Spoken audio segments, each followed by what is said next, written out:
Morning. We are live. We're a little late.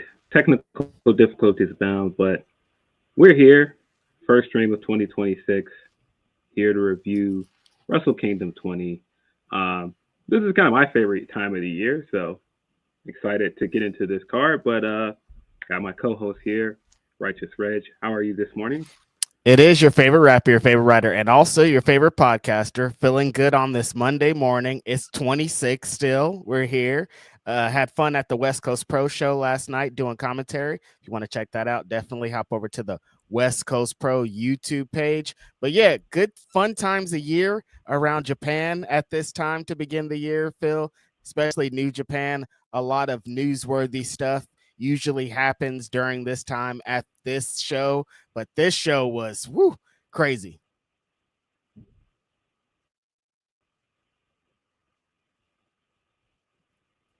Yeah, I often think like Wrestle Kingdom and then Royal Rumble is usually my favorite WWE pay per view of the year. So January is usually like the most exciting time around wrestling. Yeah, we got a lot to get into on this show. There were some odd decisions here. There were some, like we talked about it when we previewed it, some weird omissions. But overall, I really like the pace of this show. I thought the last 2 hours or so, 2 hours or so of the show were perfect. Probably couldn't have gotten a better send off for one of the greatest wrestlers of all time. What do you think overall?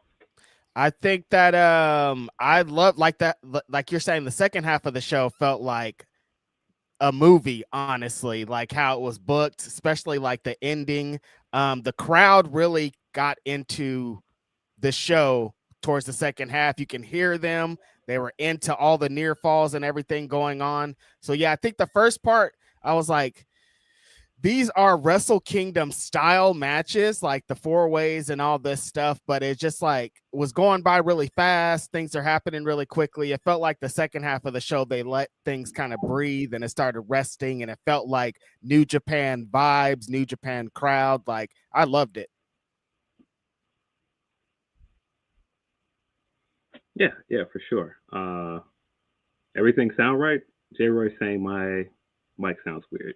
Oh yeah, you still, it's not your I don't know. your mic hasn't connected, I think. Okay, hold on. Yeah. Sounds like it's going off the computer mic, potentially. But it says it is connected to the right mic. Oh, StreamYard. I don't know. Yeah. StreamYard's being weird today, you guys.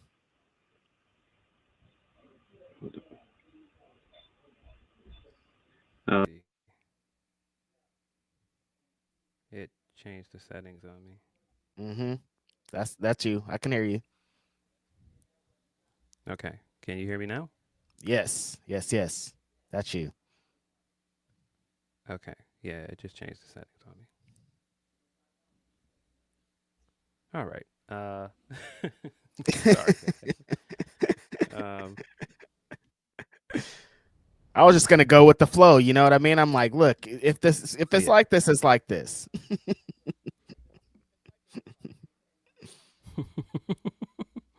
But let's get into this card. For some other technical difficulties, try to try to continue to frustrate us, but we're still here. It's all right. We started the show with the usual Young Lions tag match. Katsuya Morishima, Masatora Yasuda versus Shoma Kato and Tatsuya Matsumoto. That was kind of the first match on the pre-show. It was fine for what it was. Usual fare for the Young Lions. It kind of feels like Shoma Kato is the guy that they're trying to really start to build up, and you saw more of that the next day on New Year Dash. Yeah, the pre-show matches are always interesting because they when they put a focus on the Young Lions, it's like, damn, it's crazy to see these guys in front of these crowds at these spaces, but you see who they're trying to put the focus on, what they're trying to do for the rest of the year for these Young Lions, and that stuff kind of comes to play into later in the show, honestly. Yeah, absolutely. But really, I think the really match to get into out of the pre-show was El Phantasmo versus Chris Brooks for the New Japan World Television Championship. I thought this was a really strong television title match. If you've been watching Chris Brooks overseas in progress, this guy has a ton of potential, loads of charisma. I think he's great. I thought he had good chemistry with LP here. I wouldn't be surprised if we see this match again.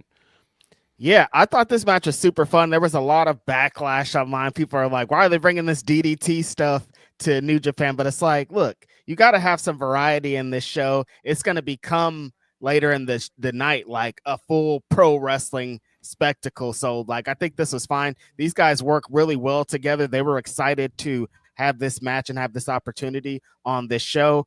Both of Chris Brooks has some insane maneuvers and drivers and things that he does. He was dropping LP on his head pretty good. LP just really good at comeback spots and flips and getting the crowd into it. I thought this was a super fun match. Yeah, LP, once he gets into his combination of moves he does off of the springboards and those slingshot moves he does, those all look clean. But yeah, I thought that this was a really strong match. LP ended up winning with the Thunder Kiss 86. There was some outside interference, but like I said, I would not be surprised if we see this match again because, like I said, I thought these guys had great chemistry. Yeah, they deserve later time in the show, definitely being a pre-show match. I think that it was super fun, though, the time limit that they did, and they definitely did it. Yeah. Then we started the actual show officially with the montage of Tanahashi stuff. They showed like the clip from Wrestle Kingdom, I think 6 that was, of him holding the belt and raising his fist, and then like they showed all of the other montages to get into the show. It's straightforward when they were showing all this stuff. I was like, this is he's really leaving. I can't really believe it, but I thought like the opening video package they showed was great. The stage for the show was awesome. It had like the big theater like curtain call feel to it, and then it had like all of the like frames around the ring. I really liked the stage a lot. Yeah, I think the stage was great presentation right off the bat. Yeah, starting the show with what the show was eventually going to be, the Tanahashi kind of tribute thing, and being like, it seems like that wasn't that long ago. Like it like doesn't, I'm like that, I was just watching these matches and all these Tanahashi moments, but then like they add the dates and you're like, no, this was 15 years ago. This was 17 years ago. It's just crazy to kind of think back to the times that you were at watching these matches and these shows. And those was a lot of those emotions being brought out. But yeah, the whole presentation of the show, and like I said, the crowd, the sellout, like it was great. Yeah. Then we started the show proper with the big Rambo for the 6-man tag team championship. A bit of a different dynamic for the Rambo this year. It's usually a free-for-all. This time around, it's 3-man teams. I thought this was a lot of fun. Starting out with House of Torture going up against the team of Yuya Uemura, Shota Umino, and hot up-and-comer Kaisei Takeshi. What an entrance for Kaisei, bro. He came out with like, all of his like it looked like he was like in a boy band. He was getting his dance on. Shota tried to join in at one point. I was like, no, I think this is just Kaisei's thing. He was getting his shit off. No, when Kaisei locked in and it was like him and the background dancers and he was doing the up and downs, I was like, nah, what's going on here? This is going kind of crazy. Nah, he was what an entrance, man. What a great way to start the show. Yeah, no, like that felt like this is a big show. We're like our biggest show of the year. The sound was great. Like usually on a wrestling show, some music is happening. There's always technical difficulties. The mics are off. Somebody can't hear. Everybody could hear here. The mic sounded perfect. The dancers were on. I was like, no, this is how you start a show for real. Yes. But yeah, that was a fun way. Started off with those teams going up against each other. I believe the War Dogs were the next team in. That was the team of Yudo Ice, Oscar, and Clark Connors. And Tekla. That's right. Tekla made an appearance in the Tokyo Dome. Really cool to see Big Tex Yeah, this was like I said, this was fun. A lot of like randoms back and forth. What you'd expect from a Rambo. Some of the distraction stuff. Tekla played a part with the House of Torture shenanigans at one point. Then TMDK came into the mix. Zack Sabre Jr., Ryohei Oiwa, and Hartley Jackson. Um, I'm trying to get the specific order for every team. I think the next team that came in was Tiger Mask, Taguchi, and Toki Makabe.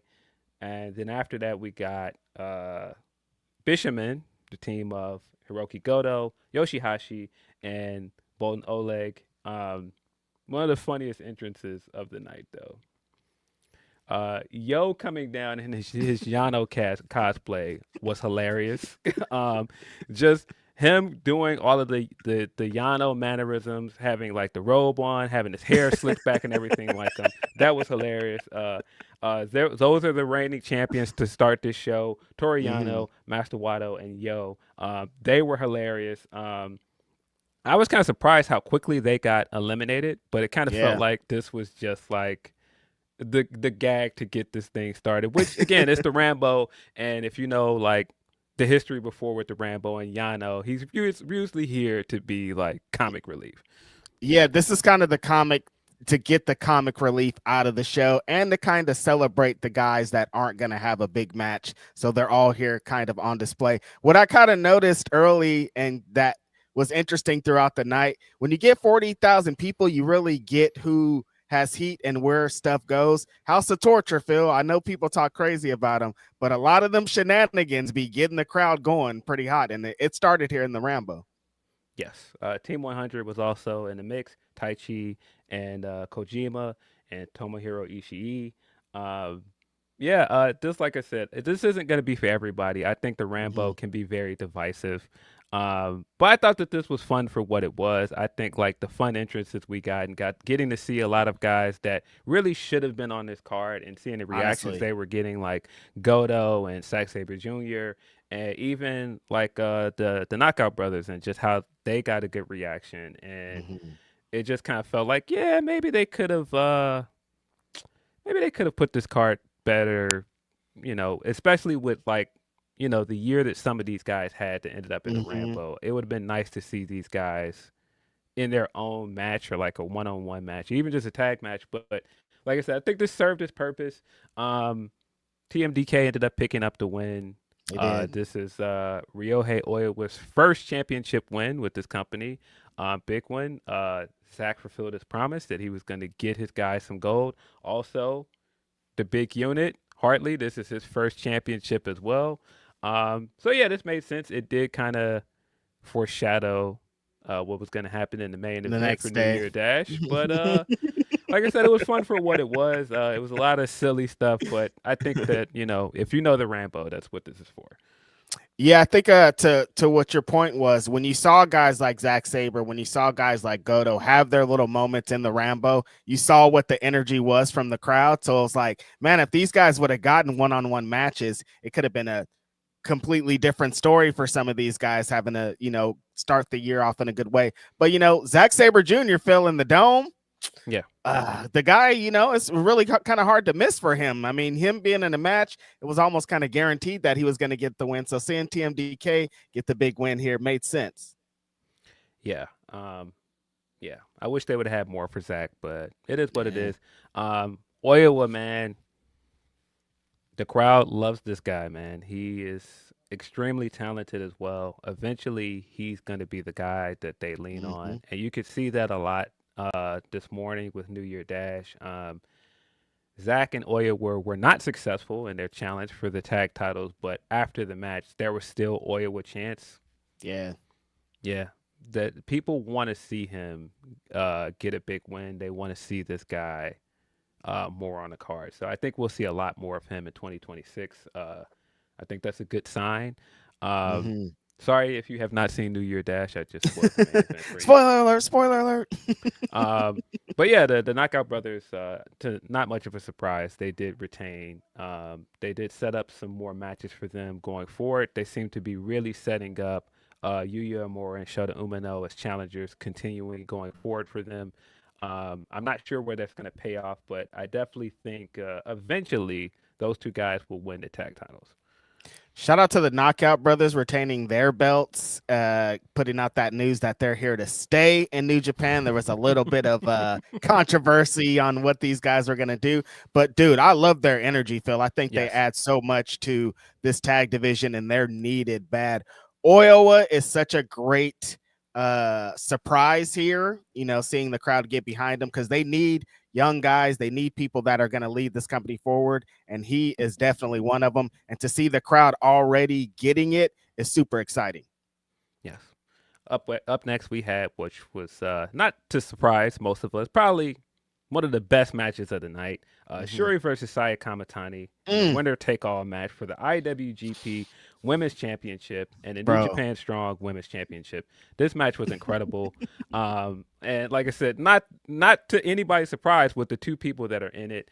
I thought Saya Kamitani looked like a big star coming down there during her entrance, and like you could tell straight away this woman is going to have a very bright future, has already accomplished a lot, but like for this entrance in the Tokyo Dome, and you compare this to, you know, some of her past entrances at the Tokyo Dome, because I believe she was in like the 4-way a few years ago when she was still a part of Queen's Quest, but night and day, man. She felt like a big, huge, massive star here.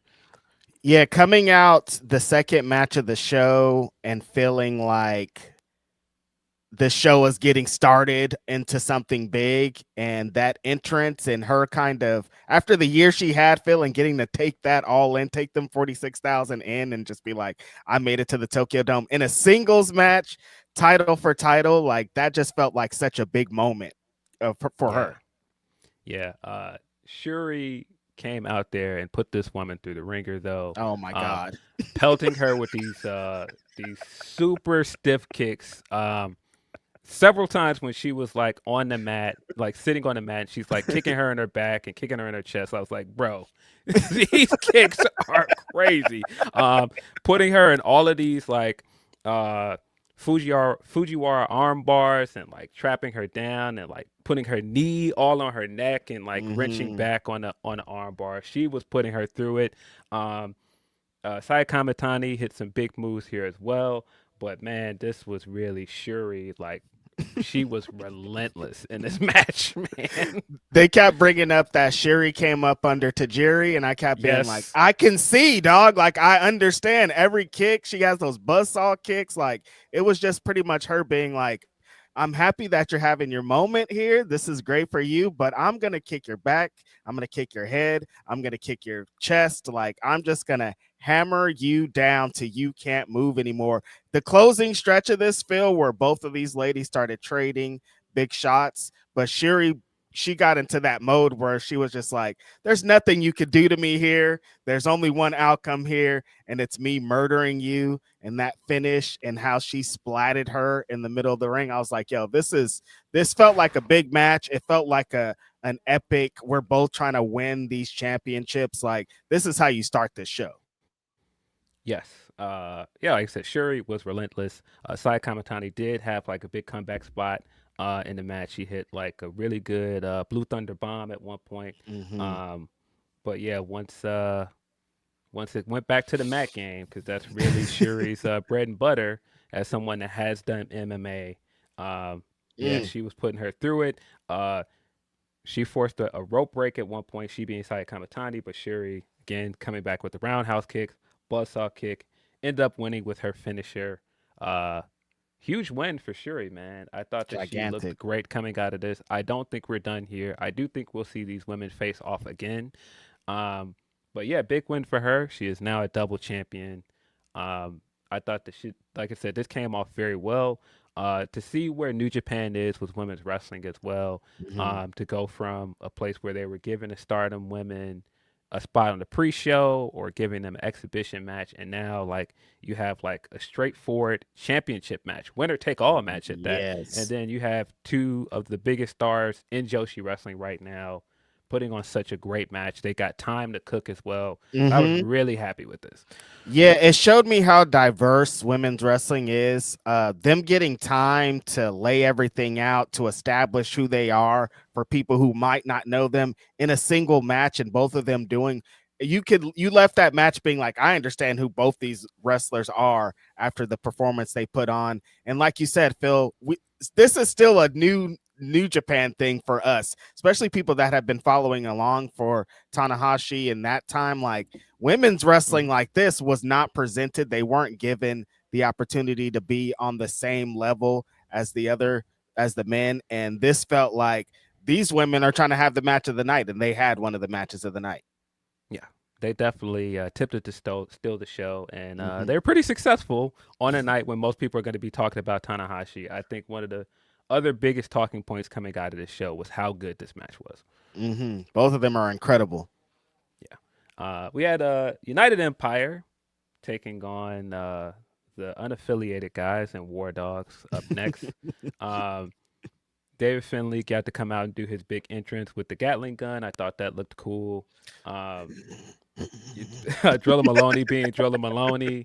Man, every time I see Drilla Maloney, he came out with his sunglasses. I was like, yo, this guy is so cool, man. Like, they've got to do more with this guy. He's got such a great look. He wrestles well. If you just saw this guy, it's like, wait, he's British? Wait. Nah. The energy, him and Gabe, the way that they present themselves and come out, and like that feels like the energy of what this group is. But then it goes different ways. It's such an interesting dynamic that they present. Yes. But yeah, the War Dogs, the trio of David Finlay, Drilla Maloney, and Gabe Kidd teamed up with Hiromu Takahashi and Shingo Takagi to take on the United Empire with Andrade El Idolo in for the ride. They're doing this thing where he's like a benefactor for the United Empire now. Then we had the X. We both were like, oh, they've got some ties to Don Callis family. When they announced Andrade when they came in, they announced him as an AEW wrestler. I thought that was very interesting.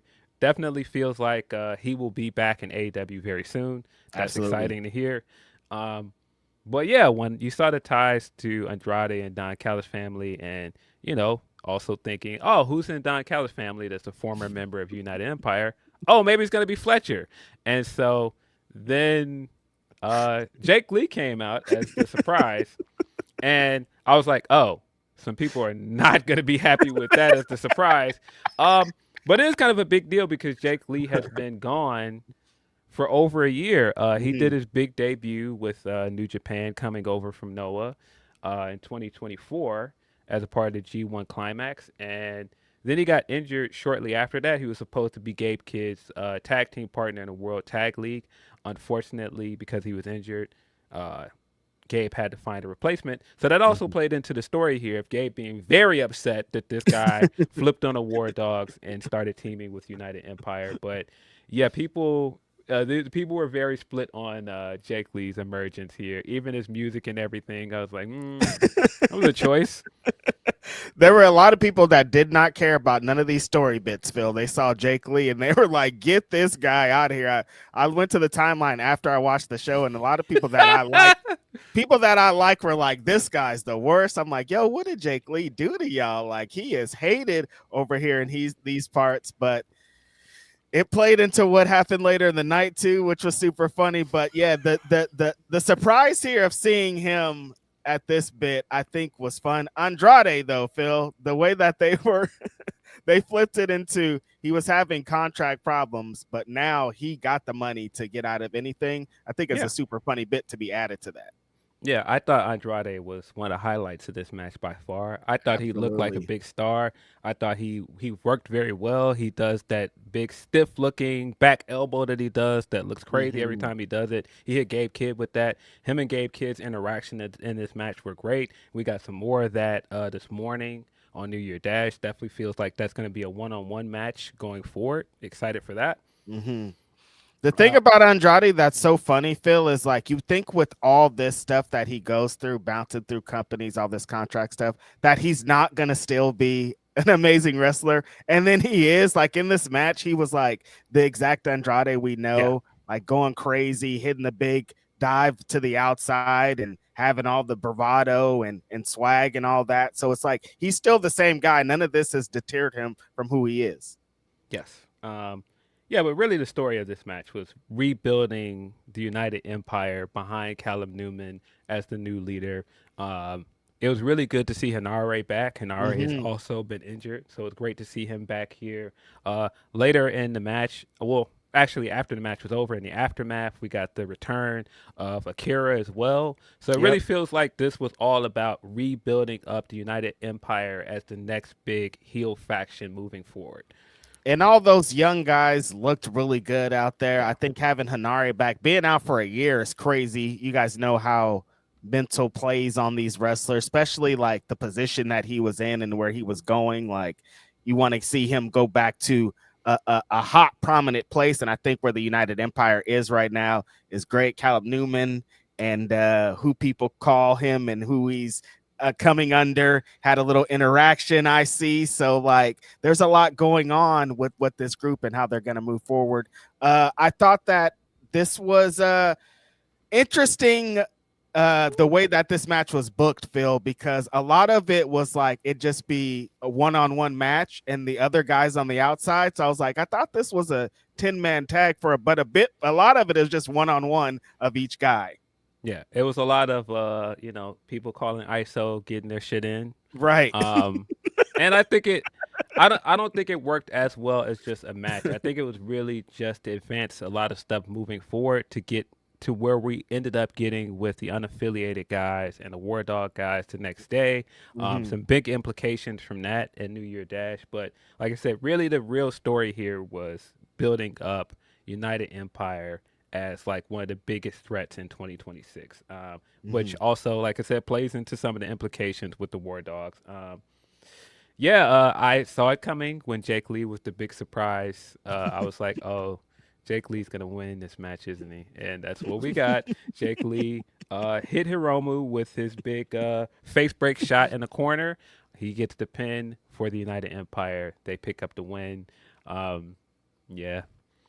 Again, some people are not going to be happy with this, and they're not going to be happy with a Jake Lee push in 2026. But here we are.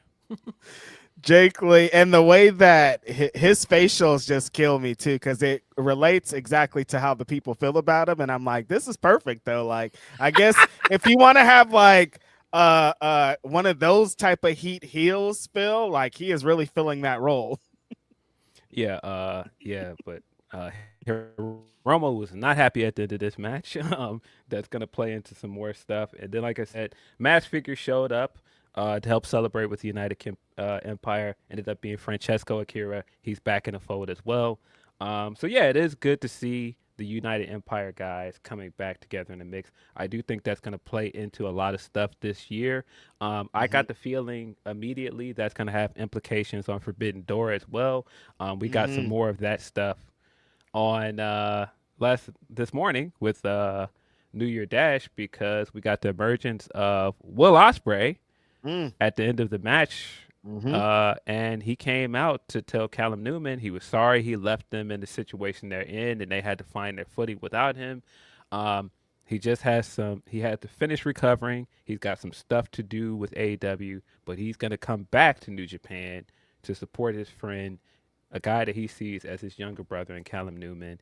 And then he stood in front of them, did the big United Empire gesture. Everybody was in except Callum Newman, who started folding up a chair, and it looked like he was clearly about to hit Will Ospreay in the back with it until the other United Empire guy stopped him and pulled the chair away from it.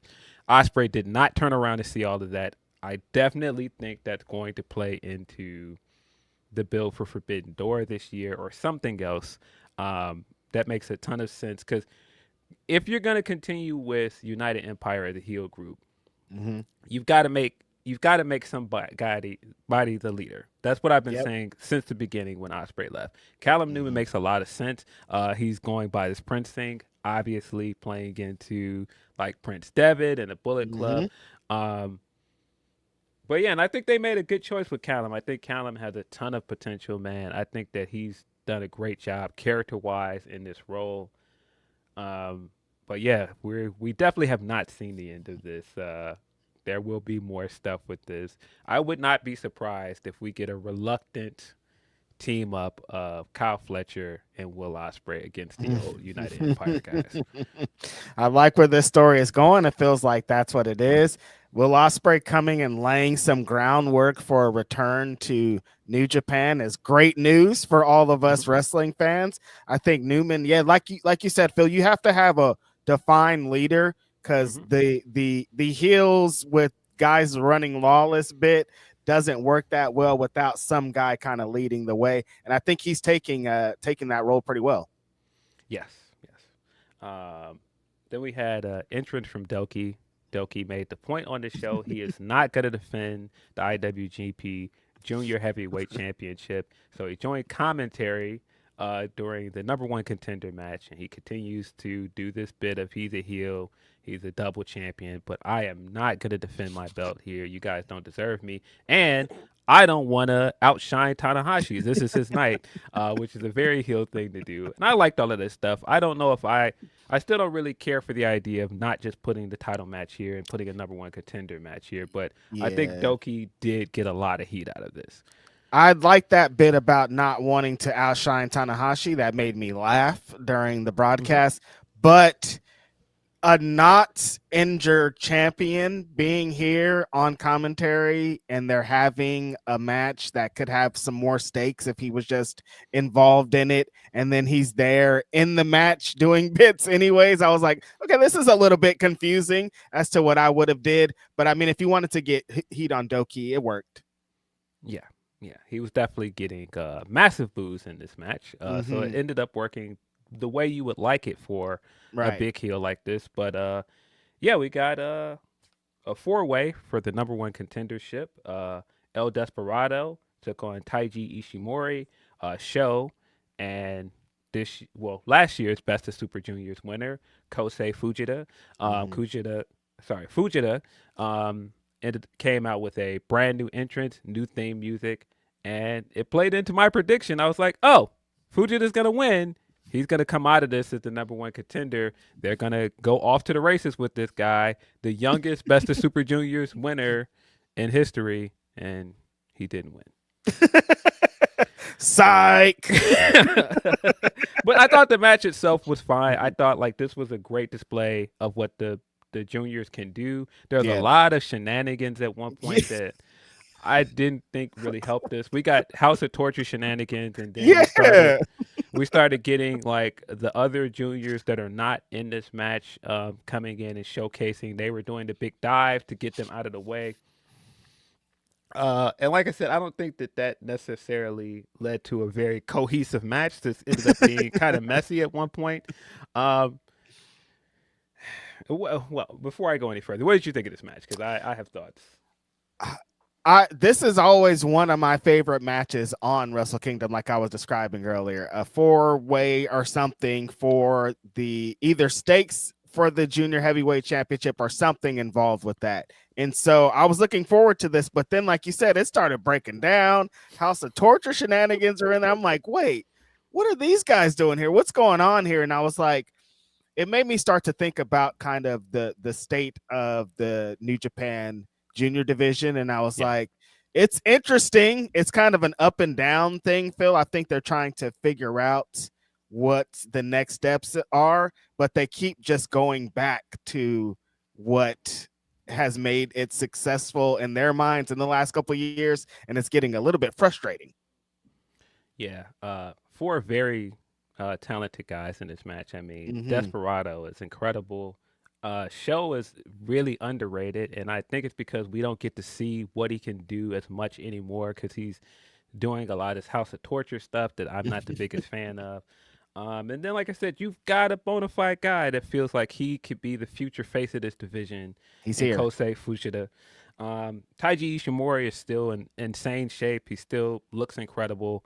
But then, like, when you just see how this match got bogged down by the House of Torture stuff, it really kind of feels like a big metaphor for where this division is, where it just feels like it's just kind of a mess and it's just kind of at a standstill, and it doesn't need to be. It's like a lot of this stuff is very self-inflicted. I don't really get it. And I was, like I said, I was so confused. I thought, all right, you didn't give Fujita the win after the Best of Super Junior. So I thought, okay, you're going to give him this big moment at Wrestle Kingdom where he comes out as the #1 contender. And then he just lost. And then you just gave Despy the win. And look, I love Despy. He's fantastic. He doesn't need this win. He doesn't. At all. You don't need to continue to go back to the well with Despy and Doki. We've seen that match enough. This division needs new matchups. It needs a new young guy. And Fujita's the guy. I don't know. It kind of feels like where we were a few years ago where the fans were getting into Master Wato and they just wouldn't give him the win. And I hope that this is not the same thing where they keep prolonging it and then never end up giving him the win. Like, I don't get it. But yeah, the closing stretch of this show hit the shock arrow. And then Desperado ends up hitting his finish, the Pinche Loco, to get the win. Yeah, after this match was over, I was just like, but why? Why did we do that? Why did we do all of this? And then you did all this happenstance with you did all this fanfare for Fujita, which made it even more confusing. Because like I said, he debuted a new theme song. He had a new entrance. It felt like, yeah, this is his match. And then he just lost. That always feels like, oh yeah, about to happen. Got the new theme. They're emphasizing that. The fans are in this. This feels good. Nope, did not happen here. I understand why the legends of the junior division are like, I have to get bigger to get out of this division, because they always treat this division like the redheaded stepchild, specifically in moments like this. And it's just frustrating because, like you said, Phil, they have the talent to make this a great division. Yeah, I was very confused after this match was over. Because, again, look, I love Despy. I have no doubt that Despy versus Doki is going to be good. But I just want them to do something else. Just do something different. But you know it's going to be good because we've seen it so many times already. Yeah. After this, we got the announcement that the Vegas death match is coming back to be a part of the collective in Las Vegas this year on, I believe, April 16th. That's exciting. But the really exciting news here, G1 Climax is coming to the U.S. this year. It's going to be in Chicago, Illinois. I was like, oh, we're back. When the graphic came up, Phil, because it was in Japanese, so I don't know. I wasn't understanding exactly what he's saying. But then I saw Now Arena on my screen. I said, I know that does not say Now Arena on my goddamn screen right now. I was so mad at the TV. I'm like, here you go again, getting the benefit of having a great show happen in old Chicago again. Boy, I was mad when I saw that Now Arena. I was like, I know maybe there's a Now Arena in Japan that I don't know about. It's a different one. Nope, it's that one. Yeah, that's pretty exciting news, other than obviously my bias that it's going to be here in Chicago. But adding U.S. dates to the G1 Climax, that's pretty cool. That tells you there's more here with New Japan's expansion into the U.S. and their partnership with AEW. I have to assume that means we're probably going to get some AEW wrestlers in the tournament this year. I would hope so. Like, that's what it felt like with them emphasizing we're gonna continue to be in the US, because we talked about it, Phil. The New Japan Strong stuff feels like, what is that? That's ancient news. They haven't had like a schedule like that. So getting back to the US is interesting, and it feels like that could lead to some partnership things. The Vegas show, Vegas is getting packed and busy already. People are announcing things. There's a lot going down. That should be pretty hot. I think Despy is saying that he's involved in whatever their Vegas show is going to be too. So that should be pretty hot. Yeah. There's a certain wrestler that recently was like, hey, I was supposed to be in the G1 this year, told us privately that. And I was like, oh, why didn't we get that? And I was like, maybe we'll get it this year. Times. Yeah. I was like, I was rubbing my hands together. But yeah, very interesting, because last year's winner, I keep wanting to say this year, we are in 2026. 2025 is no more. Last year's winner, Konosuke Takeshita, is an AEW and DDT wrestler. So I think that is very interesting that we're moving into the U.S., having U.S. dates. That does tell me we'll probably have more AEW wrestlers in the mix this time. And now that Takeshi has won, it feels more realistic that an AEW wrestler could win. And with the way that the homie Mox has been working in the Continental Classic, he might try to get back in that bad boy to try to win him another one. So this is going to be a real interesting year for AEW, New Japan. We talked about Mox's connection to Chicago. So the show being there, like, who knows? Yeah, but we've got more announcements coming up for the New Japan Cup. Of course, the Career Genesis is coming up, New Beginnings, Wrestling Dantaku, and what have you. But yeah, exciting. We got a few super chats. Send us your super chats, guys. That is the best way. Get your chats read on this stream. Yes, sir. We got one from Ten Ruza. He says, lads, I am still buzzing from both Wrestle Kingdom and New Year Dash. Yeah, it's a fun weekend of wrestling. Super fun. New Japan did it. Yeah. We got one more from Tim Bruiser. He says, also, I bowed down to Suji. Man actually did it. Hashtag V4. Yeah, a lot of people are very excited to see that. We'll get into that in a bit. Absolutely. Appreciate you, Tenruza. Well, yeah, we've had 4 here from Tim Ruth. Appreciate you, buddy. He says, I kept laughing when they blatantly said AEW Andrade. Yeah, they're definitely landing on Andrade will be back at AEW, it seems. I was like, they said it in Japanese, but everybody can understand that AEW part. They're like, AEW, this guy is from AEW. Do not forget which company he works for. Yes. Tenruza sent us another super chat, but I'm going to save that one until we get into the Tanahashi stuff. Absolutely. Appreciate you, Tenruza. Big match. I think one of the biggest selling points of this show, Aaron Wolf taking on Evil for the Never Openweight Championship. Boy, what a reaction Aaron Wolf got coming out. He came out in his gi. And, in the build to this match, Evil was saying how when he beats him, he's going to send him back down a ladder. He's going to basically be a young boy. He's going to be a young lion. And he flipped it on his head here, came out with his gi and revealed that he had shaved his head, adhering to the traditions for the young lions, and took off his gi and his pants to reveal that he just had on the black trunks and knee pad. And he wrestled this match as a young lion. I thought that was a very cool reveal, and the crowd reacted very well to it. Phil, the crowd was nice and happy to be there for the beginning of this show. And I was like, oh, this is cool, 46,000. When Aaron Wolf came out, like this crowd was like, hey, it's lit. No, it's on fire here. He took that gi off, revealed what he was. And throughout the match, like when he started cooking, the crowd was like, nah, he's it. We got him. We found him. Like adding in the judo stuff that he does and the way that he's raw as fuck, like working like it's so funny that the young lion stuff comes into play in later in this show. Yes. And it got me to thinking about a couple of the New Japan Strong shows that I saw in San Jose. And there were some young lions working in there. And them young lions, the point is they have like 5 moves to do, and you have to make a match out of 5 moves. And those 5 moves are kind of the base of what you're going to become. And Aaron Wolf was doing a lot of those 5 moves here in the match. And like that shit works. That's what keeps trips me. It's like the simplest thing. Suji's match specifically was like, damn, the simplest things work if you know how to work them. And that's what Aaron Wolf did here. Like a lot of the easiest, simplest moments of him just flipping Evil, of him just being in the right spots really worked. And also, though, I know we talk crazy about Evil, Phil, but exactly what I was saying earlier about House of Torture, heat, brother. When he came out, the crowd was like, we do not like this guy. Get him out of here. And I thought a lot of his heel shit and the stuff that he was doing to make Aaron Wolf look good was good.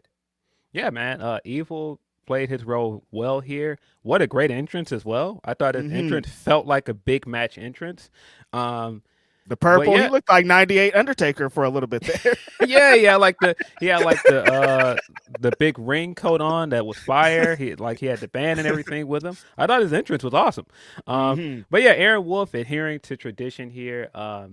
New Japan is in a very pivotal spot as a company, and I think it makes a lot of sense to go back to their traditions and go back to their roots. There was a lot of that on this show.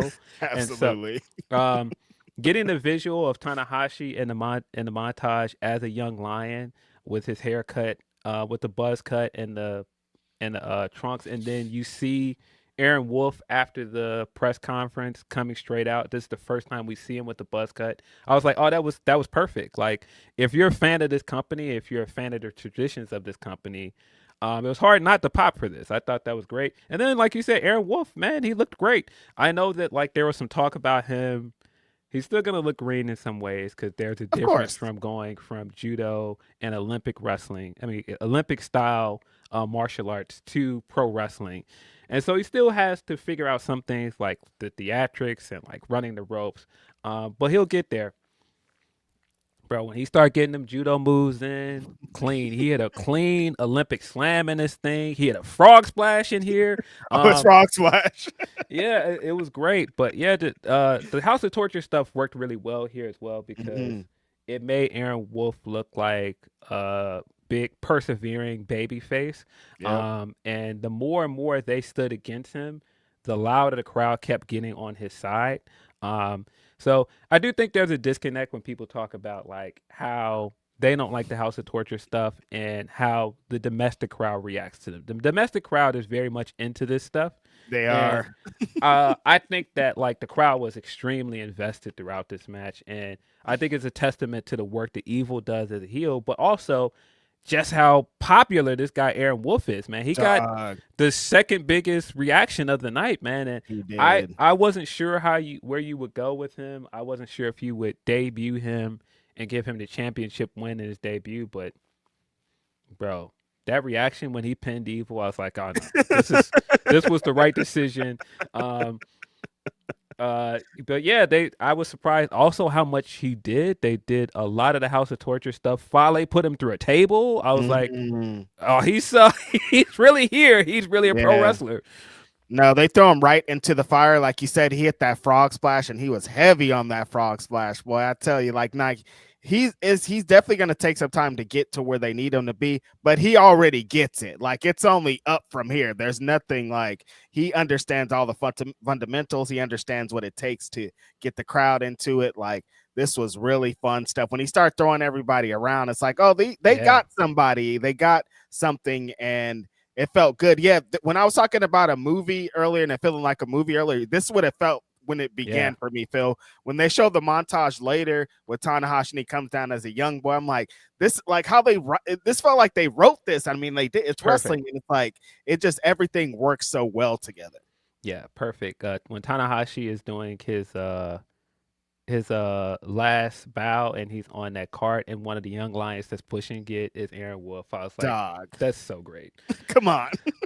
Man, so cool. But yeah, man, bro, that submission that he locked in to beat Evil with looked nasty. I was like, oh man, that looks like it really hurts.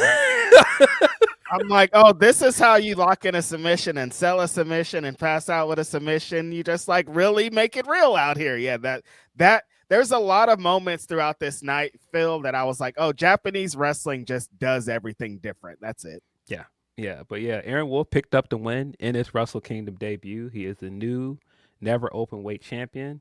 Yeah, I think this was the right move this guy is meant. He might still have some work to do, but boy, this guy is extremely popular. They've got somebody in this guy that is a future star. Yeah, I loved it. I was still on the ropes. I wasn't sure what this would be, but bro, he looked great.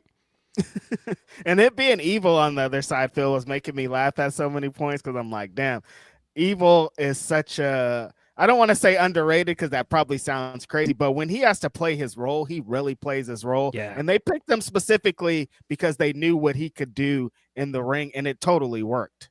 Yeah. Told a great story. I thought that this did exactly what it was supposed to for Aaron. Yeah, what a last few months for Evil, man. You got to give him his credit, man. I thought he was fantastic in the final stretch of the G1. He did exactly what he was supposed to do with Konosuke Takeshita, which is gonna play into our next match. Um, And but with news, was this contract year? Is that why he was balling like that? yeah, I guess so, man. But yeah, he's been tremendous for the last few months, man. Salute to Evil, man. I know, Yeah.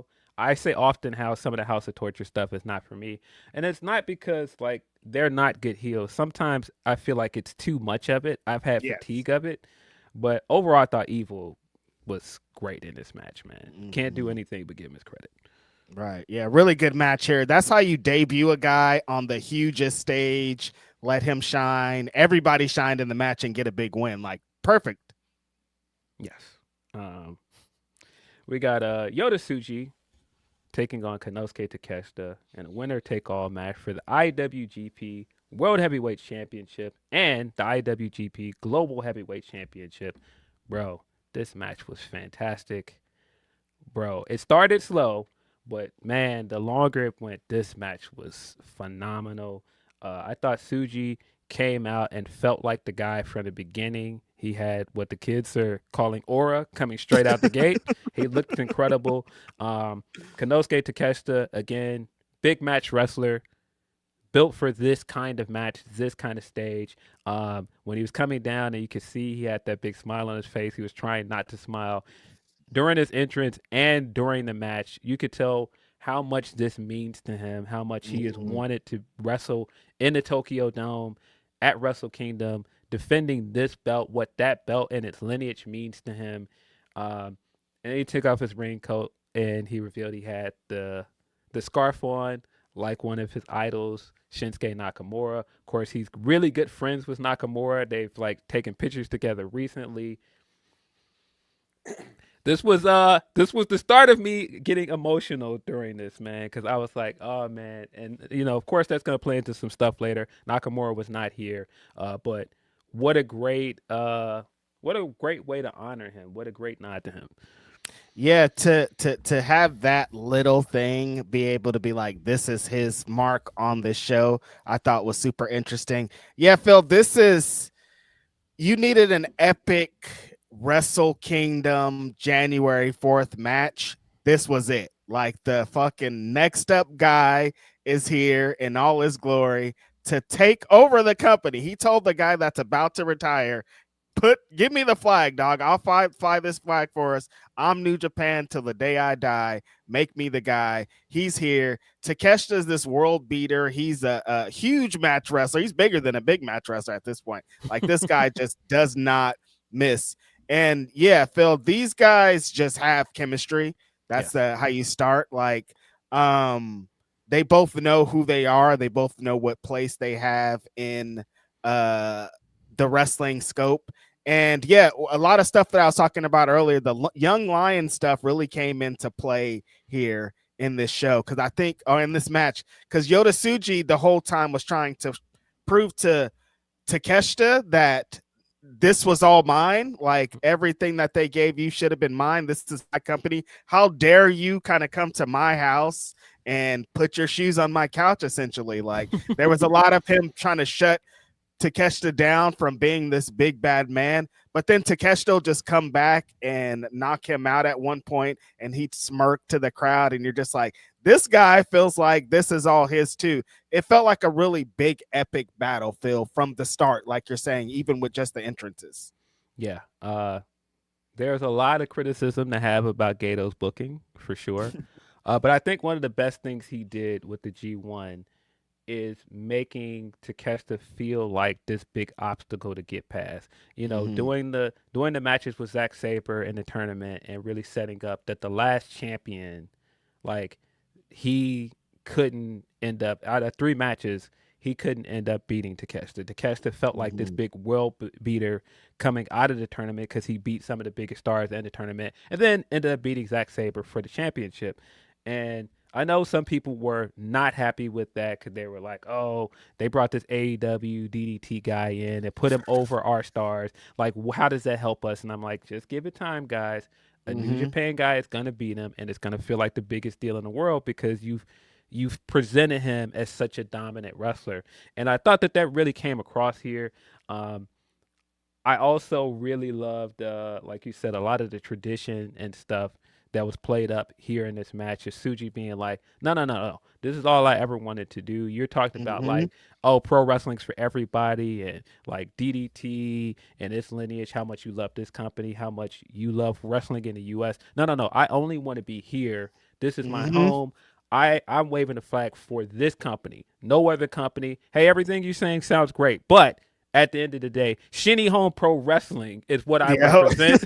I'm not trying to get none of that. I think that made Tsuji come across even better. Of course, this was going to be a very partisan crowd following the G1 because the domestic audience, the New Japan audience, they want to see one of their guys beat Takeshita.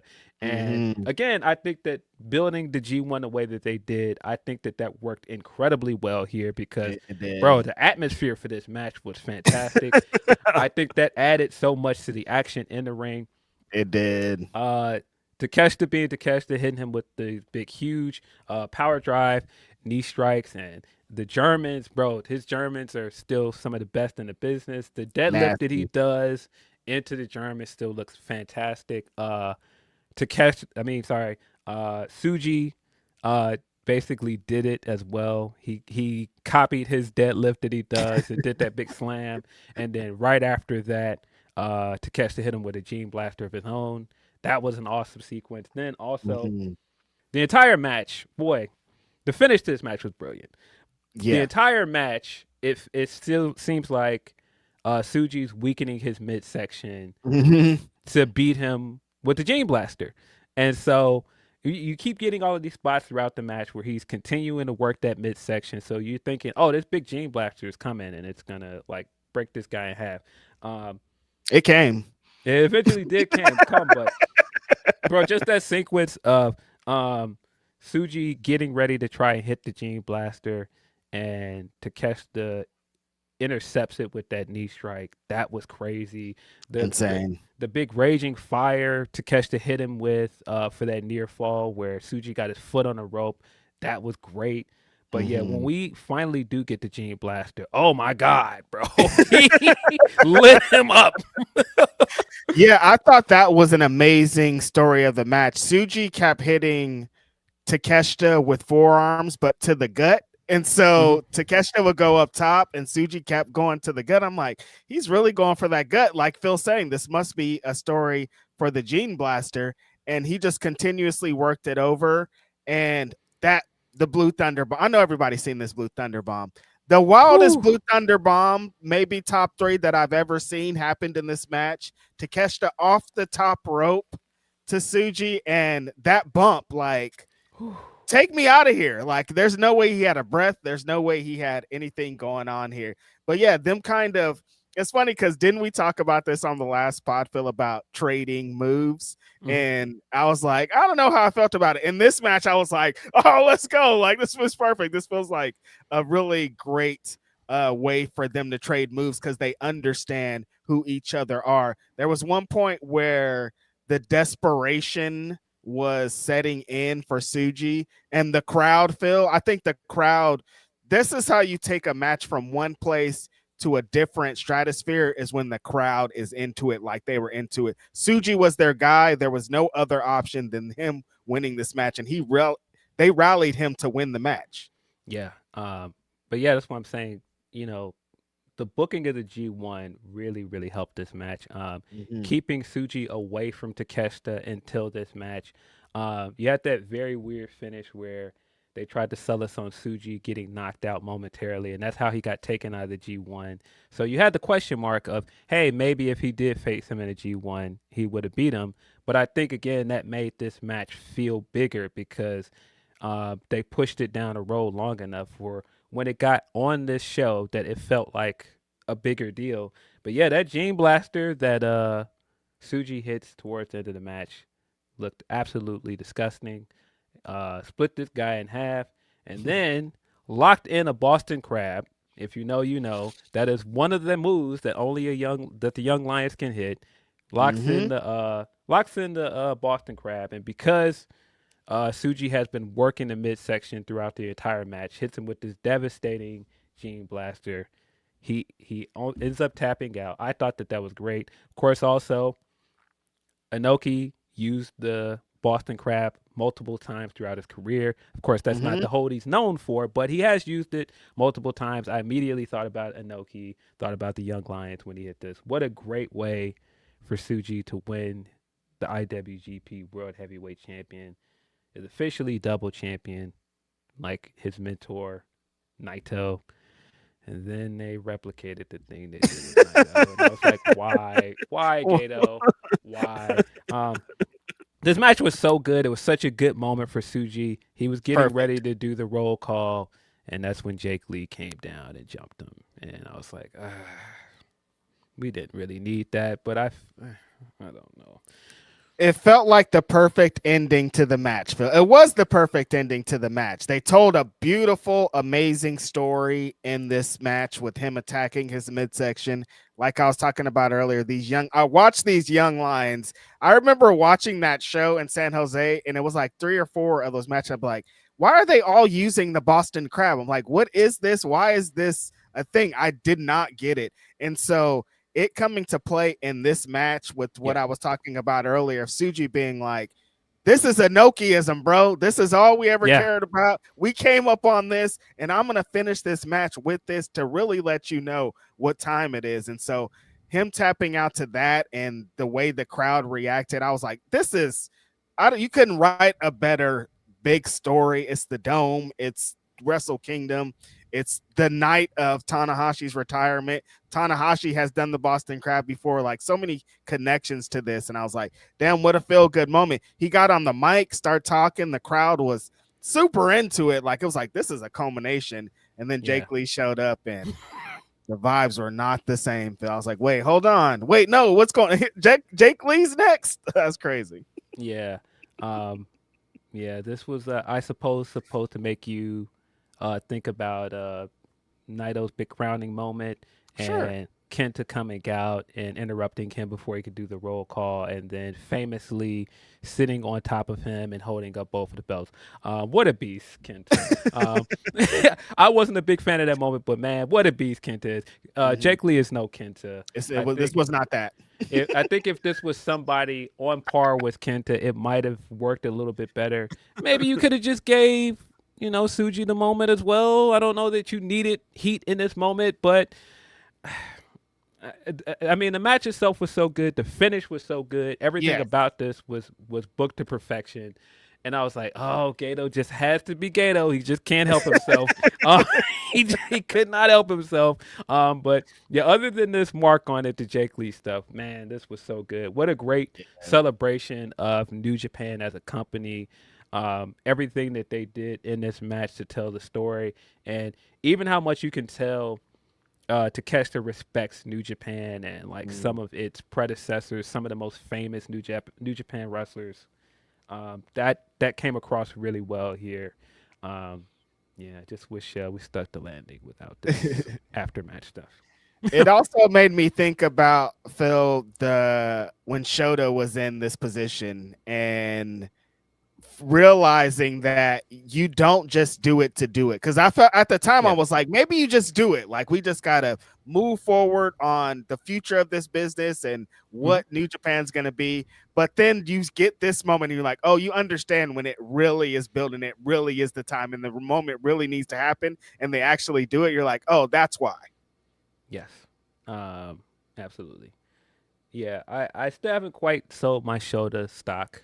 I think he can still get there, but I've been saying all along, Yota Tsuji's ready. He's ready now. Absolutely. And this was the best indication of this guy feels like the star that this company needs moving forward. This is going to be a big transitional period for New Japan. They need a guy like him. Wow. And he's ready. And you've got a few more guys that are eventually going to be there. I think Yuya Uemura is another guy that he's going to be there eventually. Like we said, Oyawa.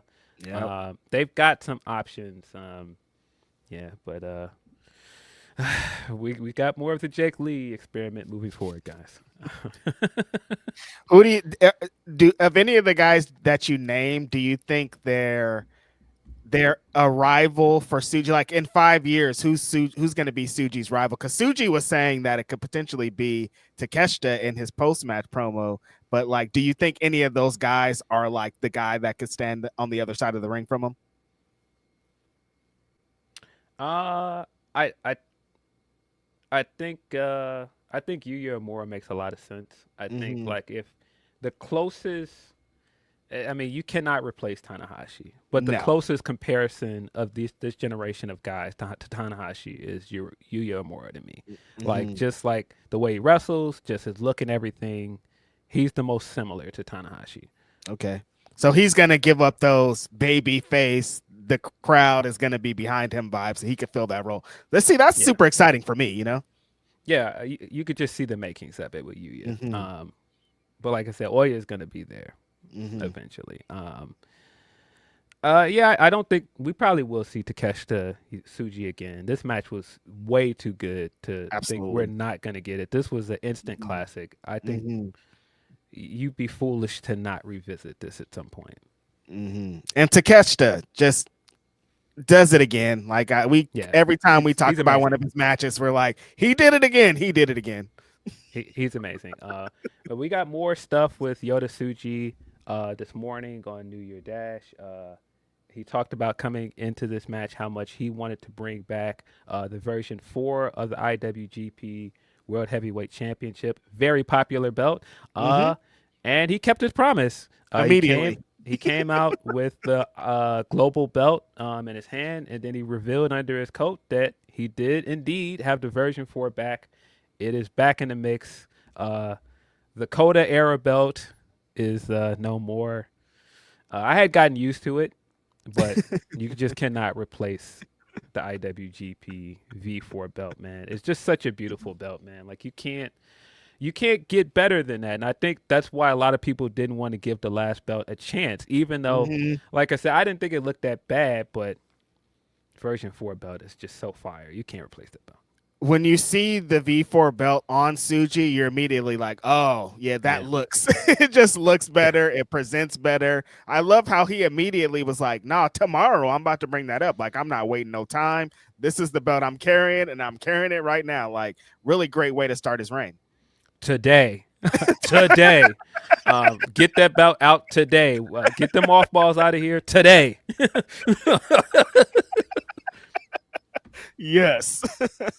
Tsuji re-debuted the version 4 belt, and he officially unified the War Dogs and unaffiliated guys as one group. That's kind of big news because that means Bullet Club is no more. What? If in his post match interview after New Year Dash, he revealed that there's going to be no more of this unaffiliated stuff. We've had a good alliance with the War Dogs. We are now going as Unbound Company. So yeah, that means Bullet Club is no more. Bullet Club, Phil?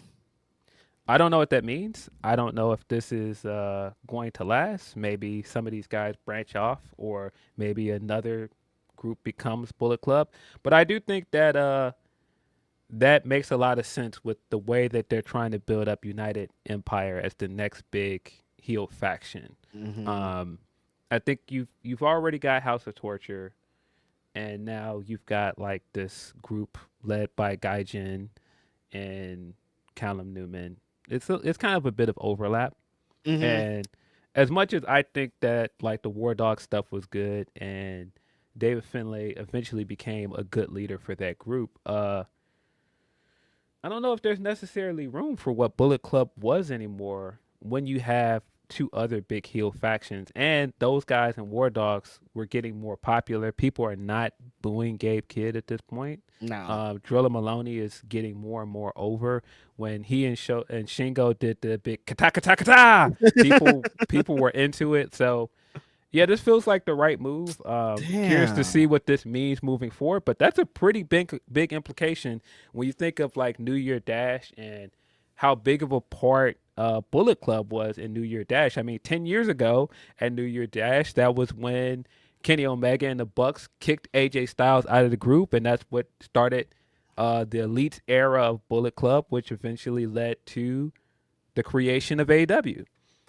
It feels like losing a family member or something. Like Bullet Club has been such a part of this wrestling landscape for the last 10 years. Remember how we used to go to shows, Phil, and like there'd just be Bullet Club shirts at every show? You're just like, Yeah. they just dominated the industry. Like there was rip-off Bullet Club shirts. People were doing their bits. Like they just like have been so synonymous with what mainstream wrestling is now too. Like it's just sprinkled throughout. So thinking of them as not a faction feels weird because I just like Bullet Club is forever at this point, but I guess it's not.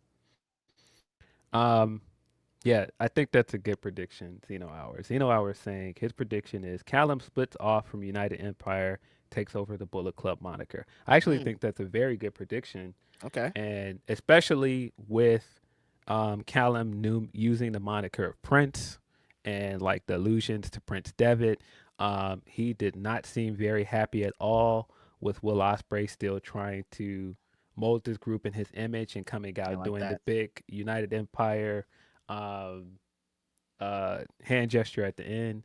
I could very much see the reveal of all this being that he is getting rid of all this United Empire stuff and changing over to Bullet Club. I wouldn't be surprised at that at all. I'm not mad about it. That sounds like a good idea.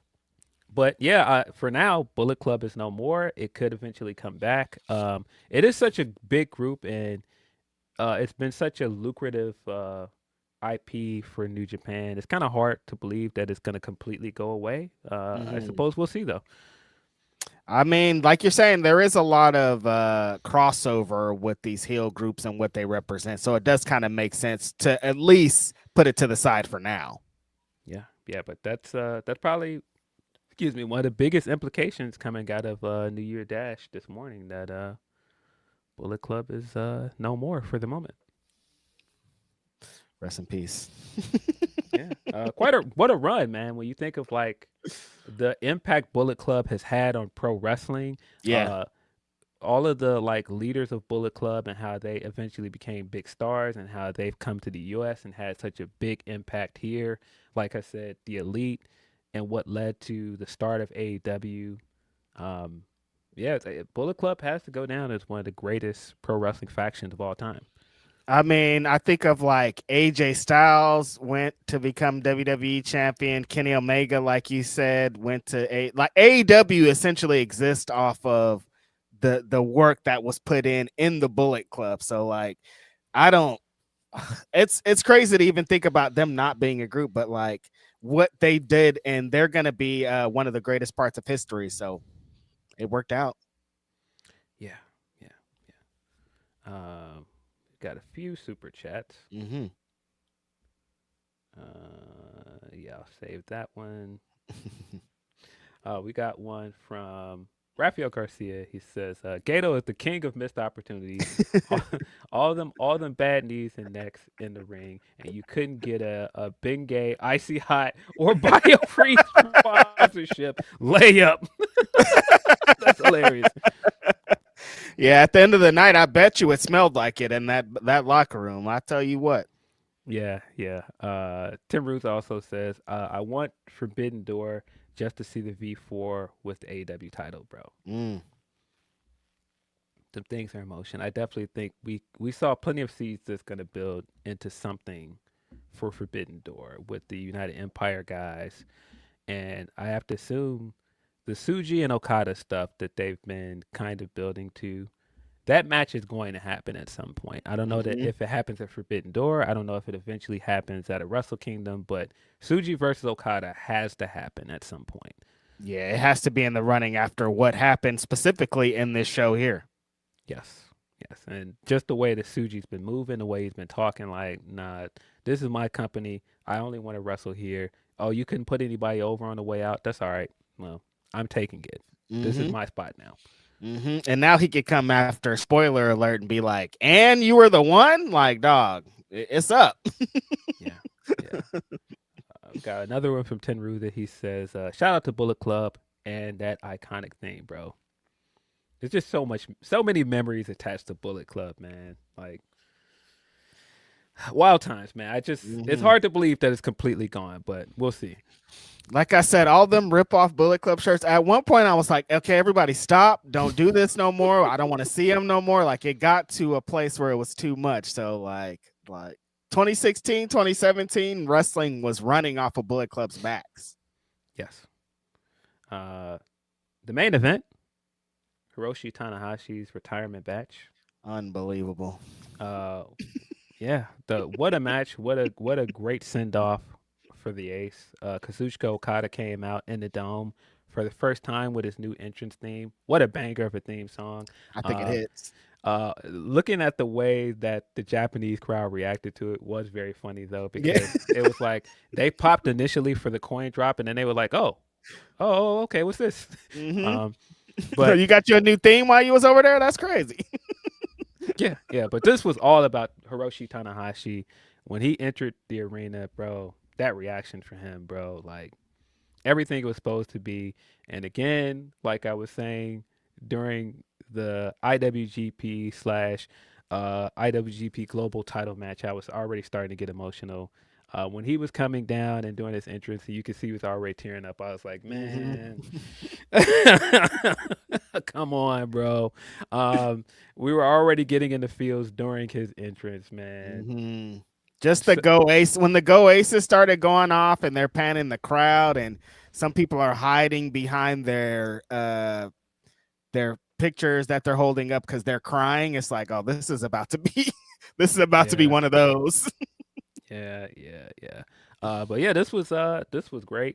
I thought it was a great way to revisit one of the greatest pro wrestling feuds of all time, and Tanahashi and Okada. Okada played his role perfectly here. He did.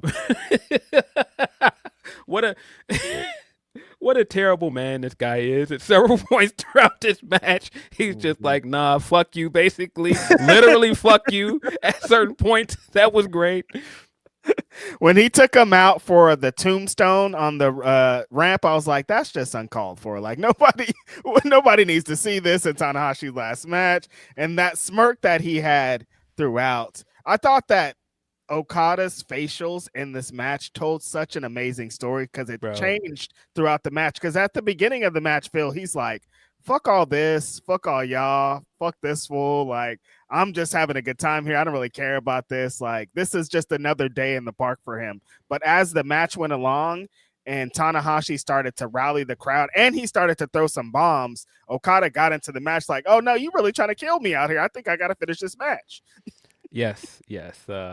Okada tried to keep his current heel character going for most of this match, and when it actually started turning into like what we know of this rivalry, and he had to actually lock in to beat this guy, the energy definitely changed. But yeah, like you said, he came out there, was dastardly heel throughout, tried to legitimately hurt this guy on the way out. Like, nah, I don't care about none of this retirement match. You're old, get out of here, it's over with. I don't even wrestle here no more. I'm an AEW wrestler now. Like, I'm not trying to hear none of this. That was great. Like, the initial like back and forth with them, I was like, yeah, this is pretty good. And the longer it went, I was like, listen, man, Tanahashi is one of the greatest of all time, man. Still a fantastic storyteller. He doesn't still have the explosiveness and the athleticism that he did have, but what a great storyteller. When he kept fighting back and he kept kicking out of the moves, you believed at one point he could really win this match. Okada absolutely was not having it though. No. Okada's like, cool, great, happy you guys are rallying back, this is amazing, but I'm trying to kill this guy. But no, the points when that was a great story, I think, throughout the last part of his career, Phil, because the points where he does show that he could still move and he flies over the top rope and he hits a high fly low to the floor, it's like, oh yeah, that's it, that hits a little bit harder, that feels a little bit better. Yeah, like I said, the strikes in this are what was really getting me, because this is the way out. Like, this is old Japanese veterans when they're about to finish out their career and they're mad and they don't care. This is how they fight. Tanahashi wasn't using the last part of his career to be that old beat you up ass man, but he was in this match because Okada was disrespecting him in a lot of moments. When he started slapping Okada across the face and Okada's facial was changing to, wait, you're really hitting me extra hard. Like, what's going on here? Like, you're trying to win this match? I thought I was just going to come out here and put you out to pasture. And the momentum kept changing from like Okada's totally dominating to Tanahashi's coming back. He's rallying the crowd. He's hitting his own Rainmaker at one point. There were so many different shift changes in the matches that just made this a really great match. Yeah. The spot you mentioned earlier where Okada puts Tanahashi in a tombstone on the ramp and then he rolls back in to try to win. And that slow crawl, man. Oh my God. I was like, who could make a 20 count feel this passionate and feel this drama filled? Yeah, what a great sell. Tanahashi again, great in-ring storyteller. You could see the desperation of him trying to crawl back in there, but also Chris Carlton on commentary. So what you did there, buddy, where he was like, don't give up, Tanahashi. You've never given up before. Don't give up in your retirement match. And the crowd is like cheering him on. You're getting the Go Ace chants while he's trying to get back in the ring. And when he gets back in the ring, he's like, yes, never give up. I was like, very well done.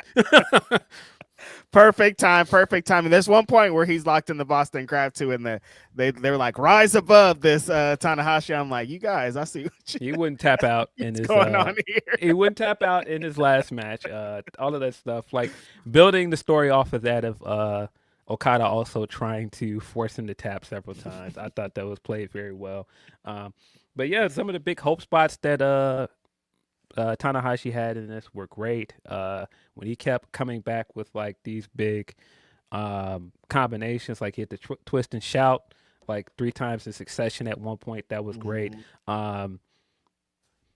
Man, the succession of moves he did to honor the other 3 Musketeers when he hit the PK kick and then came out of the corner with the Bumaye and then did the high fly flow. That was awesome. When he started doing the hands for Nakamura, I was like, all right, get me who cutting onions in here. Get me out of here. It's a wrap. I can't take this anymore. But yeah, he still was, like I said, trying to take Okada's head off in a lot of these points. He started firing back on him. It felt like at one point, like you said, he could win, Phil, but like when Okada locked in, like I said, when his facial changed and he hit that big elbow drop, and it was like, oh, he really meant that elbow drop. And then he started throwing the lariats like he was showing you what the Rainmaker was going to be. And they were like, damn, these keep getting harder and harder. And then that last one, Phil, where he just really stepped into it and just kind of clobbered him. And after seeing the John Cena thing and a submission ending for that, and then how this felt seeing the 1, 2, 3, I was like, these emotions are what is supposed to be felt on a retirement match, you know? Yeah. The final stretch of the match was very good because, Tanahashi, I think Okada tried to hit him with the Rainmaker, countered out of it, hit the sling blade, goes up for another high fly flow. Okada gets the knees up. Then they're like jockeying for position. That hurt. And Okada hit what looked like a Destino. That was awesome to set up a Cobra Flosion, then because he did it earlier in the night, because he's been doing it in AEW, where you think he's going to do the Rainmaker pose, and then it just zooms in and he flips everybody off, and the crowd booed him. Oh my God. Crowd basically booed this guy in the building when he did that. That was great. But towards the end of the match, he set that up, hits him with the Cobra Flosion, backs up, and he does the Rainmaker pose finally, and he's batting his eyes trying not to cry. I was like, geez, man, come on.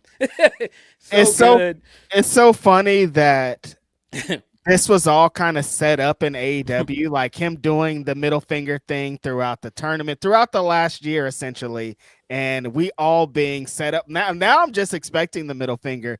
When he actually hit that Rainmaker pose, Phil, and the way the crowd reacted, because like the beginning of the night, like you said, or the beginning of the match, when the coin dropped and then his new theme hit, they were like, wait, what? This isn't the Okada that we really, this isn't the song that we're used to. And so he did the fake out Rainmaker pose again. They were pissed, but when he essentially he gave the people what they want, like that was one of the biggest moments of the night, honestly, of Okada's back in New Japan. It's fucking Wrestle Kingdom. He's wrestling Tanahashi in his last match, and he did the fucking pose. Like, this is it. Yeah, I just think, man, when he did it and it zoomed out, like I said, you could see he's like batting his eyes, trying not to cry. It's so good. And then hits him with one last Rainmaker, 1, 2, 3.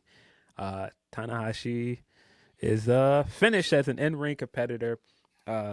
Okada bowed to him at the end, shook his hand, got on the mic, and gave him some words on the way out. Tanahashi is left in the ring. Yeah, emotional. He got like his last bow to the crowd. The crowd was spectacular throughout this match, but they gave it up to the ace in the end. And then we got the post-match stuff. Tanahashi gave some thank yous, and of course they started the usual, bringing him out his flowers. That's when we got Jay White's music.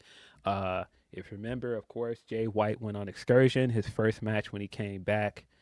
I think that was Wrestle Kingdom 12. That was his match with Tanahashi for the IWGP Intercontinental Championship.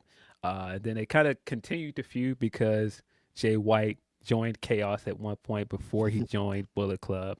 The guy that he eventually beat for his first IWGP World Heavyweight Championship in 2019 was Tanahashi. So yeah, big part of Jay White's career. It was great to see Jay White. I was not expecting to see him because, of course, he was in a loser leave town match at one point. He was expelled for this company. So great to hear his music. We also haven't seen him in a while because he's been injured. I thought he looked great. Will Ospreay came out right afterwards. I think most of us knew Will Ospreay was in town because he was sharing some of the pictures and stuff of him and Alex traveling to Japan. Alex had a big match with Stardom. So we already knew he was there, but still great to see him. He gave it up to the Ace as well. They've had some big moments together throughout his career. Then, man, Kenny Omega coming out with Kota Ibushi because initially Kenny's music hit, and so I expected Kenny Omega. But then when Kota started limping out there, I was like, bro, Kota was clearly in a ton of pain. And I mean, not just the fact that he was in pain, but if you remember the way that Kota left this company, you thought he would never be seen in a New Japan ring again. And for him to go through all of that and then still be here on a terrible injury just to honor this man just tells you how much Tanahashi means to him, how much Tanahashi means to pro wrestling. That was a very touching moment to see him struggling down the ramp to get in the ring to give it up. That was awesome. Bro, that's when it broke down. That's when I was like, all right, get me out of here. I'm done.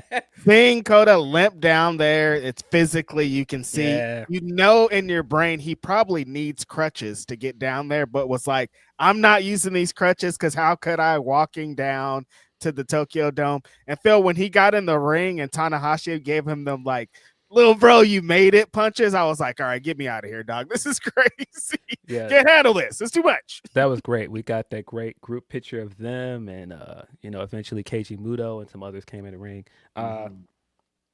When I was finished and I was ready to turn it off is when we got Shibata's music. Shibata. As soon as the first notes of Shibata's music started playing and Tanahashi started ugly crying, I was like, man, get me out of here, bro. And Shibata is so great. He came out. Everybody else is coming out in suits, giving it up, coming down with their flowers for him. Shibata comes out in gym shorts and like an op shirt. And he's just like, I'm not trying. He runs down there because if you know, Shibata this entire time throughout this farewell tour is like, I want a match with Tanahashi. I want to have one of his last matches. I'm not trying to hear any of that. Fight me. So he comes down there, pulls his shirt off, and he's like starts locking up, and then they embrace it. I was like, oh man, come on. Very great moment, man. Just incredible, like what like Shibata's career being cut short, like what their rivalry meant, and like being one of the Three Musketeers and Tanahashi honoring him in this match. That was so great.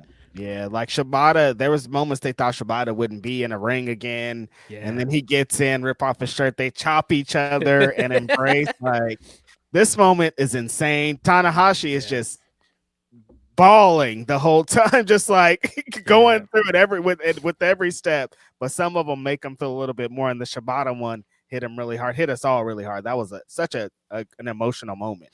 Yeah, great moment. Like I said, Keiji Muto comes in with his flowers. Keiji Muto taking a selfie as well, getting his old man selfie. That was very funny. The way that he slowly got his phone out, put his password in, he's looking for the phone, the camera app. I'm just like, this is such a great old man moment. Yeah, we got Fujinami as well came down there. Then one of the biggest surprises of the night, we got Naito's music.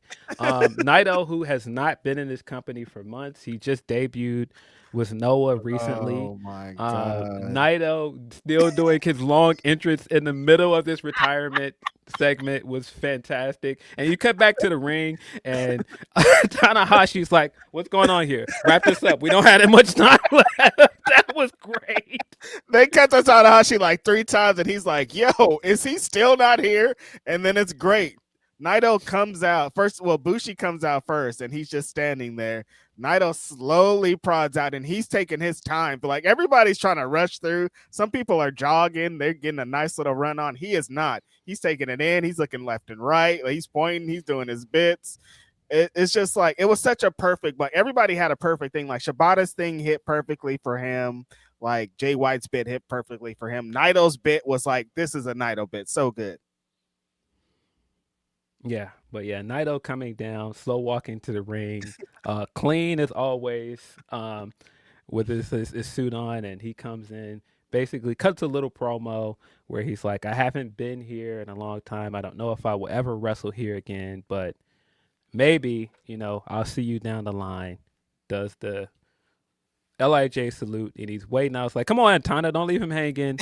And that's one of the closing images of the night of them doing the fist bump together. That was great. Tanahashi is, like I said, done with wrestling. He walks up to the end of the rap and says, I'm so glad that I fell in love with pro wrestling. That's when he gets his little procession on his cart. They played High Energy for him, which that was awesome. What a perfect send-off, manual cart too. It wasn't an electric cart. The Young Lions had to push that bad boy. Yes. What a fantastic send-off for, like I said, one of the greatest of all time. A guy that is incredibly instrumental to the growth of this company. It's just hard to think about this company without Tanahashi, man. I know I said the same thing when Okada left, but like, Tanahashi is just such a big part of the last decade of this company, really longer, but like the growth of this company under the Three Musketeers and Tanahashi in particular, man, I cannot exaggerate how important he was, man. It just went to show me how, like, everybody that's coming up under him is like, this is all because of him. And that's like, that's pretty rare in wrestling, where like the next generation is all like, that guy's the reason that we're here. And like, everybody getting to pay that tribute to him, I thought was amazing. The point when I was saying this felt like a movie, Phil, when they did the spotlight and they hit the 10 bell salute, I was like, this is like beautiful. How could you, like, this is like the perfect way to cap off career. There's all these guys that he came up with. There's flowers around the ring. There's sponsors. There's 46,000 people screaming this guy's name, this 10 bell salute with the spotlight. I'm like, this is beautiful, man. Like, perfect. Perfect. He, of course, gave us one last air guitar. Just, man, you couldn't have written a better send off for him. This was perfect. Wow. I'm glad that he got to have his last match with Okada, probably his most famous opponent, his most famous rival. And the match hit too. Like it wasn't just like, let's try to do this one more time. Cause we watched a couple of their last efforts and they were not the greatest matches. They were fun because it was, but this one really got the emotion of what the night was, the last match, the last opponent. Like this, the vibes were definitely there for this. Absolutely. I did come away after everything like, man, Shinsuke should have been here. It is very disappointing that we didn't get the Three Musketeers in the same ring one last time. I think I that was would have waiting been for him. that would have been a great moment. Shinsuke tweeted multiple times throughout this match where he's just tweeting things like "I see you." He tweeted that during the to catch the match. Yeah, he should have been here, man. I don't know what happened. I don't want to, because I know I've already seen people doing the speculating of why he wasn't there. I think Dave and Alvarez just recorded and they were talking about how Shinsuke had to do this SmackDown segment Friday that I didn't even see. And so he might not have made it in time to be there. But yeah, it just really feels like he should have been there. Just like how big their rivalry was at one point, and like another guy that was extremely important to New Japan's growth, and like just what the Three Musketeers meant. Yeah, Nakamura should have been there. I feel like for the last 2 days, Phil, I've been like, I don't want to think this is wrestling politics. I don't want to think this is some petty bullshit. And they really forced this guy to go do a backstage segment on the show just so he wouldn't be there. I'm like, I hope this is not that. I hope that's not what this. Come on, dog! Like this is so rude. This is bigger than that, bro. Like, yes, I hope this wasn't just some silly wrestling politics. It seems very likely that that's what it was. But, yes. Regardless, like I said, Nakamura should have been there, and his absence was very much glaring. It was felt. His absence was very much felt, but I'm glad that at least Takeshi honored him, and at least we got some references to him. But yeah, if Subconscious would have hit in that arena, that place would have like erupted for him, bro. And like seeing him and Tanahashi in a ring one last time, I hate that we did not get that, man. It's unfortunate, but beyond that, this was. Nothing else was bad about this. Like all the tributes were great. The match was amazing. The montages throughout the night, like, and when they were talking about how many matches he had, I'm like, he had more matches than Okada had last year in his last year. Yeah, and a lot of them were different, and a lot of them were to put people over. Like, this is how you do a retirement win. Now we have one to look at to be like, if you want to like pay tribute to a legend and let them get their shit off still, this is how you do it. Yeah, unfortunately, because both were happening at the same time. Cena and Tanahashi's farewell tour happening at the same time. People are going to compare them. But I just think it's night and day, man. It's apples to oranges. Tanahashi had the better farewell tour by far. He was giving it up. He was having great matches last year. Gave us one last G1 run. Had matches with a lot of young guys that are going to be the future of this company. And then, like I said, had the perfect send-off at Wrestle Kingdom. What a great night, man. I think, like I said, despite some of my qualms about the booking of this show and some of the stuff in the first half that I wasn't a big fan of, man. Like, it worked out at the end. Yeah, the last two matches in particular were worth the price of admission. Like I said, the women really killed it. They tried to steal the show. Yeah. I won't say that this is one of my favorite Wrestle Kingdoms ever, but what an experience getting to watch this, staying up late to watch it. It was very much worth it. I think if you want your big show to get over who the future of your company was, this succeeded huge. Like we got the Aaron Wolf start, the Oil was stuff, the Suji stuff. Like this was like Tanahashi is leaving this company in good hands. You got that feeling after the show was over. Yeah, and I think that was extremely important. Like I saw some people saying that maybe there was still something left in the tank for Takeshita as champion, and no, you had to give Suji the win here, man. With all the eyes that were going to be on this show because of Tanahashi, you had to mint the next guy. Absolutely, and I think that they did it, and I left the show feeling good, man, about Tanahashi, about his career, and about what a retirement can be. I'm glad the narrative on what a retirement for a wrestler is going to continue to change at this point. Yeah. I think there's a way to do it with, of course, a wrestler going out on their back, but also celebrating their career and celebrating what made them so successful, why they were so important to a company. This was amazing. We've got some more New Japan stuff coming up. we're going to be subjected to some more Gatoisms. But yeah, like I said, what a night. We're gonna get into the rest of these super chats, and we're gonna slide up out of here. Mm-hmm. Sorry, Tim Ruza. There was one I wanted to say from earlier. Here we go. Tim Ruza says, but ultimately, it was also all about the Ace with one of, if not the best retirement matches I've ever seen.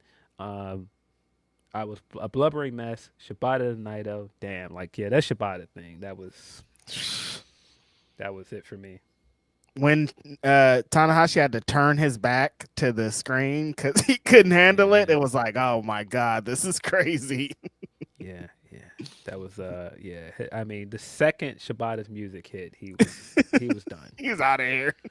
Yeah, which has been a funny bit with Tanahashi for the last few years now. He's been very emotional. That that meme of him crying during the Gabe Kidd and Kenny Omega match is still funny. I love when Shibata's coming down. He was trying to get serious, but he still couldn't. No. You can't, man. This is it. Yeah, what an amazing moment, man. Mm-hmm. That was, man, so many great moments during that night, but that was definitely my favorite. Definitely. I'm sorry, I already read that one. Got one more from Tim Ruth. He says, live Grapsody podcast at the Dome Friday next year. Man, listen, man, Tokyo is still a bucket list for me. I still want to get to a Wrestle Kingdom. I definitely had some FOMO.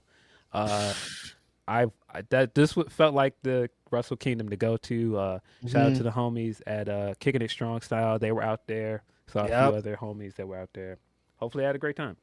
Yeah, shout out to the bros that made it out for Wrestle Kingdom. Looked like they had a great time out there. And yeah, it's still on probably my number one bucket list wrestling destination at this point. Then the last one from Tim Ruza, he says, New Year Dash has me intrigued for 2026 New Japan / AEW. Yeah, definitely. I think there was a lot of stuff to come out of New Year Dash. It's still not the show it used to be, where it used to be kind of like the show where we're going to get all of the big surprises and the building blocks for all of the storylines going forward. But I think there was enough intriguing stuff moving forward with the United Empire and Tsuji starting his own faction to be interested in. Gabe Kidd is definitely continuing to build as a guy to look forward to. That Andrade match that we're probably getting with him is going to be hot. Yeah, there's a lot to be interested in for 2026. Yeah, I was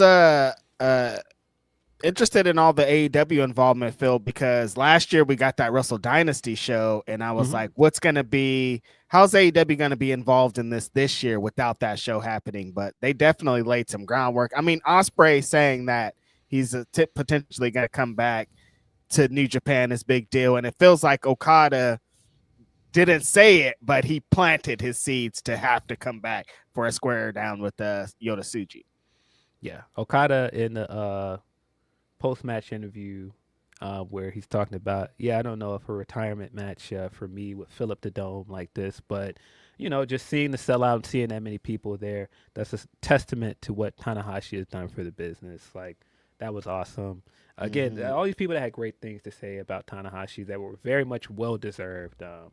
That was really great to see. Great show. Watch it if you haven't seen it. Yes. Sorry, we got one more from Tim Bruce. Appreciate you for all the super chats, bro. Thanks, homie. He says, bring back Naito for creative / talent, please. I don't know, the way that they were talking, he's like, you probably never gonna see me in here again. So I don't know. I don't know what's going on, but man, also, what a big massive star this guy is. That reaction to him when he came out, every time he comes out, he gets a pop. People love this guy. Just how crazy life is. And I was just sitting thinking like, hey, I just met both of these guys a few months ago. That's awesome. Very honored now to have been in the building for Tanahashi's last U.S. match and getting to meet the guy the next day. Just, man, what a year. Can't say anything more than that, man. What a great send-off for him. Amazing. Yeah, I got to watch him in San Jose against Okada. So, like, I'm going to carry that memory for a long time with how this thing ended up, man. Just a great career for Tanahashi. Yes. Appreciate you guys all tuning in for our Wrestle Kingdom review.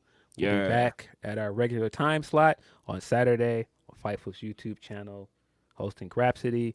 We're going to continue to do things like this on our channel.